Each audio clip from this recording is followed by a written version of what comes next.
salty Gulf Coast to the rolling high plains, to the piney woods in the east. All across our dear Texas, folks need good food to eat. Our farmers and ranchers are heroes. They've always made Texas great. Texas agriculture matters. It's the heart of the Lone Star State. Oh, Texas got it all, y'all. Well, howdy, neighbors. I'm your Texas Agriculture Commissioner, Sid Miller. Thank you for joining us for another episode of Texas Agriculture Matters right here on RFD TV. Hey, today we're going to talk about a familiar voice at an auction barn or maybe a livestock show that is synonymous with Texas agriculture, the livestock auctioneer. Now, he's the heartbeat of the sale, keeping the pace fast and energy high. It's a skill not just learned, it's earned through years of hard work and dedication. Now, for most auctioneers, it's more of a calling than just a job. The art of auctioning delivers speed and precision, allowing for transparency in every transaction. Now, agriculture producers rely on livestock auctioneers to move millions of cattle, sheep, and goats every year. Now, this helps them to keep their operations running and running strong. Auctioneers have a deep knowledge of the livestock industry. This ability allows them to assess things like the health, the weight, the quality, and the value of each animal in the auction. This competitive environment in the sale barn helps producers get the best possible return for their livestock. Now, beyond their technical skills, livestock auctioneers provide a personal connection between the livestock producers, buyers, by building trust and confidence in the marketplace. Now, for kids showing livestock, auctions at livestock shows are months, sometimes even years of dedication to raising and caring for the animals. The auctioneer's ability to drive the crowd often translates into higher earnings for those kids, which then can be reinvested in their future projects or maybe even their education. Skillfully conducting an auction translates right into the future of agriculture and the next generation of farmers and ranchers. Now, let's join Tammy Arender as she heads to Cleburne, Texas to meet one of the many auctioneers who keeps the stock industry moving. Livestock auctioneers, just another way Texas agriculture matters. It may sound like gibberish at times, but the rapid-fire syllables of a livestock auctioneer are the soundtrack at a sale barn. For Trip Davis at the Johnson County Auction Barn in Cleburne, Texas, the auctioneering chant just comes naturally. The guy that used to auctioneer here, I just kind of learned from him, picked it up from him. He taught me a lot. It didn't take much to pick it up. It just really became natural. Davis grew up at this auction barn. His parents own it. As a kid, even when he was playing sports in high school, he rarely missed the chance to be here when the chutes opened. I'm 23, about to be 24 years old, and I might have missed maybe 4 or 5 sales my whole life, even when I was a kid. Auctioneers like Davis are an integral part of the livestock industry. From cattle to sheep to goats and pigs, it's their job to know the industry, to know the animals. It's their mission to help both the buyer and the seller. At certain times, it gets pretty speedy and fast, but just knowing the auction way of life and what you're selling, really, I mean, it really depends on knowing livestock, knowing how much they're worth, you know. Davis didn't go to auctioneering school to learn how to do this. He's self-taught. The chant or cattle rattle is a talent mastered by few people, and there's a method to it. The cattle cry basically consists of just 2 numbers, the current bid and the higher bid being requested by the auctioneer. Between these 2 numbers is a wide array of sounds and filler words that increases the entertainment and excitement inside the sale barn. But they also have a purpose. They give bidders an opportunity to decide if they want to bid higher. 105, Davis says he can move anywhere from 500 to 900 sheep in a weekend and some 500 cattle. He says at the peak of the drought, though, in Texas a year or two ago, the auctions were overwhelming as ranchers started selling off their cattle. It was pretty hectic. I mean, we'd start here at 9 a.m. during the drought, and there was a couple nights it was 10 or 11 o'clock before we got through because just so many cattle. As people droughting out, didn't have water, didn't want to pay for hay. Hay was expensive, so they brought them to town and sold them. So the sales are now back to a more manageable number as ranchers start to rebuild their herds. But Davis says it's still a full-time job. People think he just works on Saturdays, which he says is a big misconception. I'm literally here 8 days a week. You know, it's Thursday we get cattle, Wednesday we work cattle, pick up cattle. Friday we're back there tagging them in, getting people's names, all that, and talking with the customers and getting really, I mean, you see them like within pretty good range. You're not just up in the auction block. You're right there with them, so you kind of see the animals in.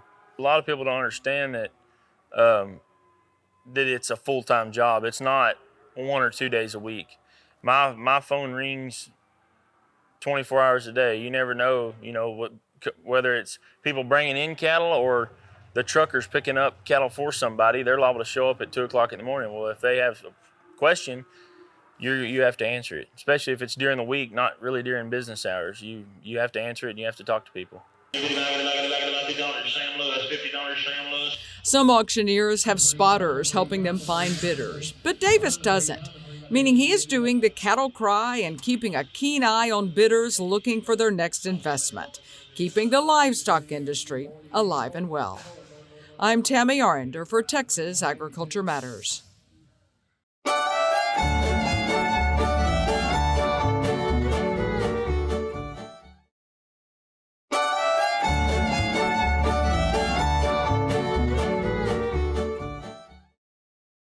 Howdy, folks. Today it's my pleasure to have Greg Clifton joining us. Now, Greg is a livestock auctioneer and an ag teacher. And Greg, thanks for being on the show today and being with us. Tell you what, start off, just tell us a little bit about yourself and how you ended up being an auctioneer. Oh, golly. I've been a licensed auctioneer since 1989 in the state of Texas, but I actually picked up auctioneering in college when I was in college. And, of course, I sold benefits and anything I could get the chance to sell. And so when I graduated from college after being on livestock and meat judging teams, I worked for a breed association and traveled and worked a lot of purebred sales, and then moved to Fort Worth, Texas in 1985, went to work for the weekly livestock quarter and mainly worked purebred cattle sales and sold advertising, but worked with a lot of producers and with their marketing. And so I did that in '89, then went out on my own in the auction business. Now the first year it was pretty slim, but as I gained built up a clientele. Built up a clientele. So you kind of focus on breed association. Purebred cattle. Purebred auction, not necessarily sheep and goat sales or something like that. But well that's great. How do you prepare? You got this big Hereford sale or Charolais. I think you do a lot of Charolais sales. Yes, sir. How do you prepare for that sale? Or do you just walk in there ready to go, or is there preparation to it? Or people, I think, would like to know that. Well, it's years of working with people and relationship with those producers. Most of the breeders that I work for and sell for, we're friends. And I've got a vested interest in them, getting the most for their cattle and marketing their cattle. And so we work together, and it's a relationship with the breeders, and just helping them, making sure that they're prepared for the sale, and everything's ready to go at sale time. Now, do people call you Colonel? Yes. Okay. Yes. I don't know if people understand, but most auctioneers will respond to the term Colonel. Yes. Can I tell the history of that? Yes, please. So the history of that goes back to right after the Civil War. When the spoils of war, you had to be a colonel to auction off wagons and horses and stuff. So That's right. instead of saying auctioneer, they'd just say colonel. So it kind of, I don't know if you have to be in the top 10 of your class to be a colonel, or you can just be colonel if just because you're in the auction business. Yeah. Did I get pretty Yeah, close? the military officers were the ones that were in charge of getting rid of the goods, so spoils of war. Yeah. So it was usually colonels or somebody like that was auctioning. So that's where the term colonel really originated. And I guess the first auctions, as far as I know, that wasn't necessarily the first, but it goes back to the tobacco houses, yes. right? Yes, sir. Yeah. Okay. What trends do you see shaping the livestock and livestock sales? What's out there we need to know about? Well, trends are we have to keep up with what the consumer, is telling us that's important to them. And so trends we see, of course, are just internet type sales, a wider audience base, and it just opens up purebred breeders that I do auctions for by having internet bidders. It just opens up that buyer base. And I always use the term be a price maker instead of a price taker.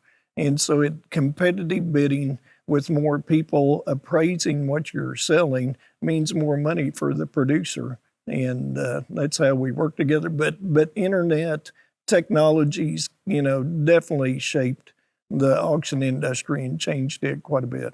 That's great. Hey, folks, we're going to take a break, but we're coming back. Stay tuned, more with Greg Clifton right here in Texas Auctioneering.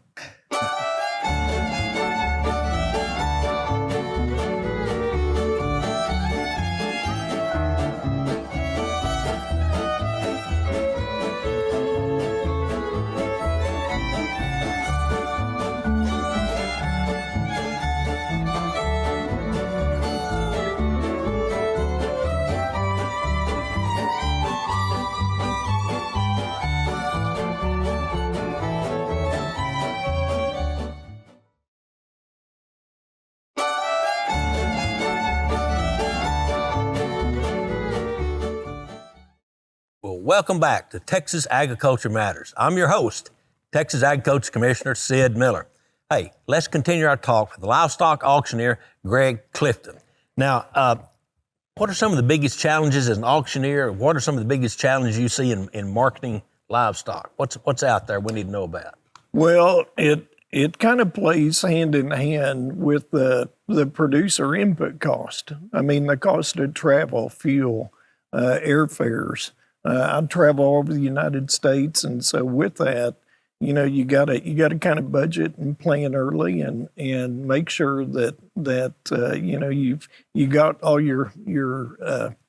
your numbers checked out and make sure it's viable, and so it's just like a producer. Everything costs more. So what we're trying to do is make these auctions where these animals are worth more, and also that breeder that we're doing sales for, they generate more money because their input costs have went up, just the sign of the times, and we all have to deal with that.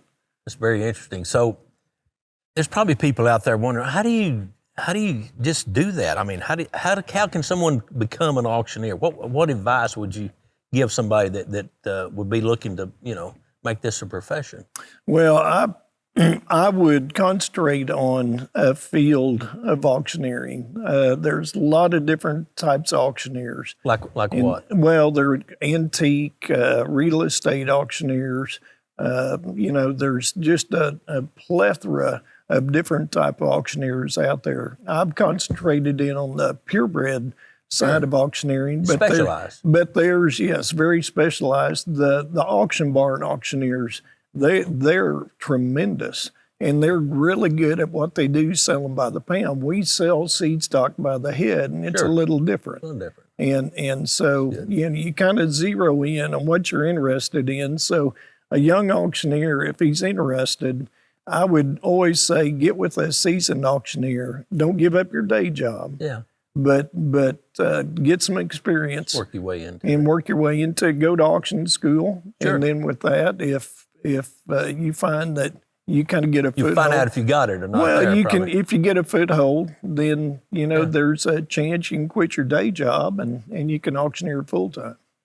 So tell us why you think Texas agriculture matters. Well, Sid, I think we're in this together. I believe in agriculture. I know you do too. And Texas agriculture it's the heartbeat of Texas. We got to feed the world. We got to feed our Texans. And with that, we got to work together. And I just think about, from an auction side of it, the money that it brings in the community, but also with that TDA, or Texas Department of Agriculture, you guys represent us on a state and national level that we don't have time to deal with. We need people like yourself and others that represent us and is our voice to make sure we're treated fairly. And so I think it's very important to us. We're going to wrap it up, but everybody's on the edge of their seat. I know they're expecting to hear you, auctioneer. I knew this was going to happen. Give us just a little taste of it and before we close out. All right. Here we go. Ladies and gentlemen, going to sell Sid's hat. Got a nice hat band on it. What get for it? Here we go. About to be diamond in 35,000, 40,000. I've been 40 there to buy 50. I've been 50 there to buy $60,000. Sold to the cameraman over there. It's cash. You got to pay cash. Thank you very much. Thank you very much for being with us. You bet. We appreciate you. Hey, folks, let's take a look at another one of our great Go Texan partners. For over 20 years, the Texas Department of Agriculture's Go Texan program has helped promote products made right here in the Lone Star State. From boots to salsa, Go Texan members make the best stuff on earth. Now, friends, let's take a look at one of these fine Texas businesses and why they are Go Texan proud. Go Texan every day.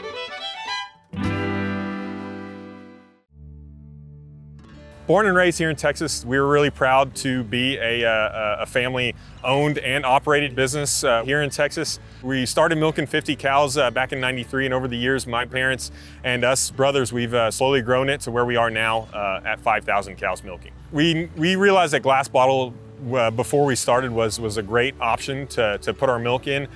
No one else was doing it at the time, so we said, hey, we need to do this. Milk and every beverage just tastes better out of glass, so we wanted to give people in Texas that opportunity. My name is Daniel Volleman. I'm with Volleman's Family Farm. It is our family business where we bottle our milk in glass bottles. We've been a Go Texan partner roughly about 4 years since we started bottling our milk. It's such a great opportunity to be sustainable, to have that opportunity for people like in rural Texas that don't get to recycle. They are able to recycle through our bottles by returning them to the stores to get back their deposit, and then therefore we can take all those bottles back, wash them, clean them as best we can, and fill them back up with milk. My parents actually are immigrants from Europe. They immigrated here from a small country called Luxembourg in 1993. And they started dairying here with their 50 cows and grew it ever since. They always had that dairy passion when they were in Europe as well.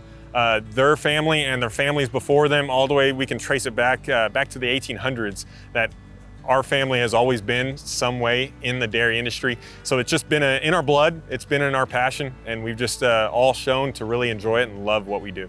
Being a Go Texan partner, we've really come to join that community. When people see that Go Texan brand out there, they know that they're buying a Texas brand that was, raised, owned, and operated here in Texas. Go Texans open a lot of doors for us in many different opportunities. The State Fair is one of those. The State Fair is an amazing event where it attracts so many people from the entire state.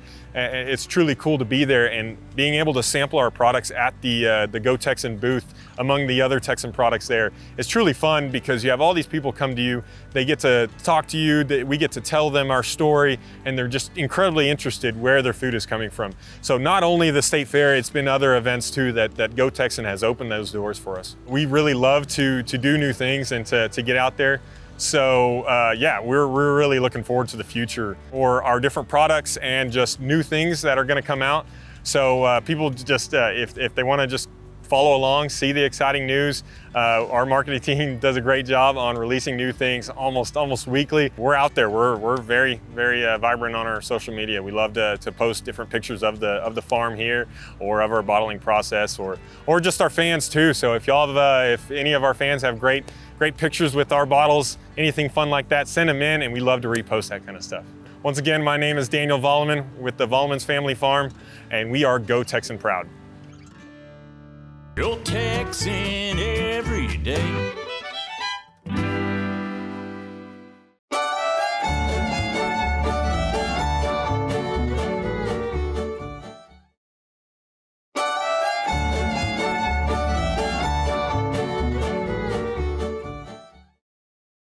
Well, neighbors, thank you for joining us for another episode of Texas Agriculture Matters. Hope you enjoyed learning more about the importance of livestock auctioneers here in Texas. These professionals create a dynamic marketplace where producers can earn a living while buyers secure high-quality livestock. Now, auctioneers contribute to the long-term sustainability of farming and ranching here in Texas. They're preserving a way of life that's been passed down through generations, and it helps keep our rural economies alive. As always, I'd like to close by saying thanks to every farmer and rancher who works from sunrise to sunset to help keep our rural heritage alive. Now finally, here's today's cowboy logic. Don't just talk about the trail. Get in the saddle and ride it. Thank you. God bless. And remember, friends, Texas Agriculture Matters.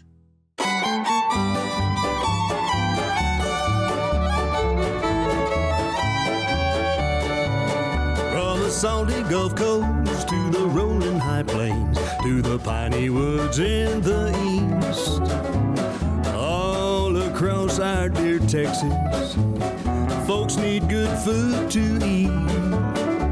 Our farmers and ranchers are heroes. They've always made Texas great. Texas agriculture matters.